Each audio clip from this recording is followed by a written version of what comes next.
হয় শিৱসাগৰৰ দিখৌমুখত প্ৰায় 2 কোটি টকীয়া জিঅ' বেগ নিশ্চিহ্ন হোৱাৰ ফলত এতিয়া ইয়াৰে ৰাইজসকল শংকাত ভুগিছে আৰু মই বৰ্তমান উপস্থিত আছো দিখৌমুখৰ দেওঘৰীয়া মথাউৰিৰ ওপৰত আৰু 2013 চনতে 1,74 লাখ টকাৰে নিৰ্মাণ কৰা জিঅ' বেগ প্ৰায় নিশ্চিহ্ন হ'বলৈ ধৰিছে আৰু ইয়াৰ বাবে ইয়াৰ যিসকল স্থানীয় ৰাইজ আছে প্ৰায় কেইবাখনো গাঁৱৰ ৰাইজ শংকাত ভুগিছে। মই পোনপ্ৰথমে সামগ্ৰিক পৰিৱেশটো দেখুৱাইছো।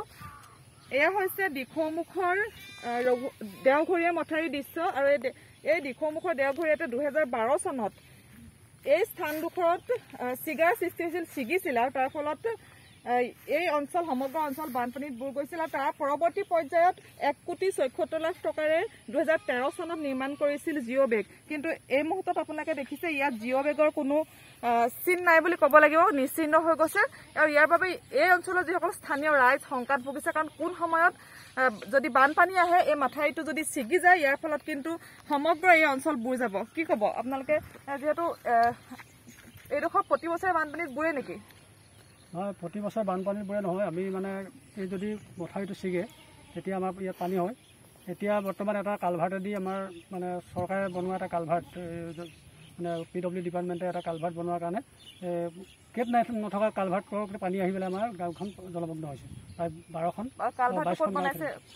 এইটো তেলীয়াডোঙাত মানে এটা মানে কালভাৰ্ট বনোৱা হ'ল, যিটো কালভাৰ্টত গেট নাই।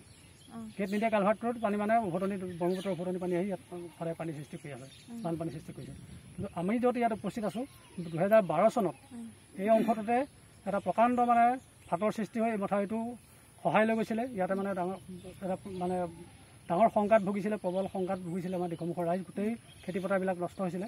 তাৰ পৰৱৰ্তী সময়ত আমি ইয়াতে ৱাটাৰ ৰিচোৰ্চ মিনিষ্টাৰ আহিছিলে, ইয়াতে লোকেল MLA আহিছিলে সেইসমূহৰ অনুৰোধ ডাঙৰীয়া। আমি ৰাইজৰ ফালৰ পৰা অনুৰোধ জনাইছিলোঁ যে ইয়াত স্থায়ী সমাধানৰ কাৰণে মানে প্ৰটেকশ্যনৰ ব্যৱস্থা কৰিব লাগে।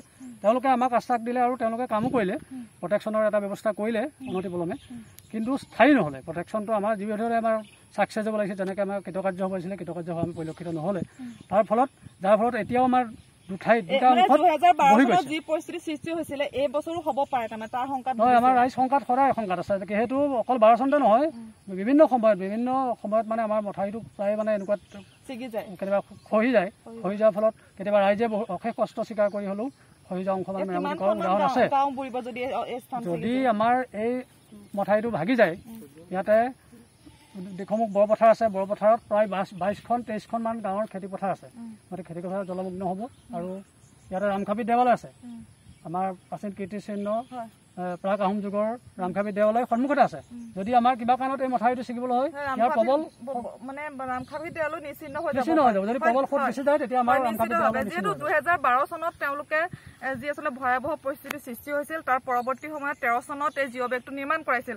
কিন্তু বৰ্তমান সময়ত এই জিঅ' বেগটো যিহেতু খহি গৈছে আৰু খহি যোৱাৰ ফলত কোন মুহূৰ্তত এই মাথাউৰিটো তললৈ বহি যায় নাইবা এই ছিগি যায় তাৰ কোনো নিশ্চয়তা নাই। আৰু এই মাথাউৰিটো যদি এই স্থানতে হওক নাইবা অন্য স্থানতে হওক যদি ছিগি যায় তেন্তে এই অঞ্চলটো সমগ্ৰ অঞ্চল বুৰ যাব। আৰু ইয়াৰ মূলত তেওঁলোকে এটা কালভাৰ্টৰ কথা কৈছে, চৰকাৰে কালভাৰ্ট এটা বনাইছিলে। সেই কালভাৰ্টটোৰ বাবে এই অঞ্চলৰ ৰাইজ তেওঁলোকৰ অসুবিধাৰ সৃষ্টি হৈছে। সেই কালভাৰ্টটোৱে আচলতে কৃত্ৰিম বানপানীৰ সৃষ্টি কৰে। কি আহ্বান জনাব? আমি আহ্বান জনাওঁ যিবোৰ জিঅ' বেগ 13 চনত বনাইছিলে সেই সোপা মানে ঠায়ে ঠায়ে ফাটি পেলাই খহি যাব ধৰিছে নদীত। আমি চৰকাৰক আহ্বান জনাওঁ আকৌ যেন নতুনকে আমাৰ জিঅ' বেগটো স্থাপন কৰে। হয়, নিশ্চিতভাৱে তেওঁলোকে নতুন জিঅ' বেগ স্থাপনৰ বাবে আহ্বান জনাইছে। আৰু যদিহে এই স্থানত এইবাৰ যদি এই মাথাউৰিটো তললৈ বহি যাবলৈ হয় নাইবা ছিগিবলৈ হয় তেনেহ'লে এই সমগ্ৰ অঞ্চল বানপানীত বুৰ যাব।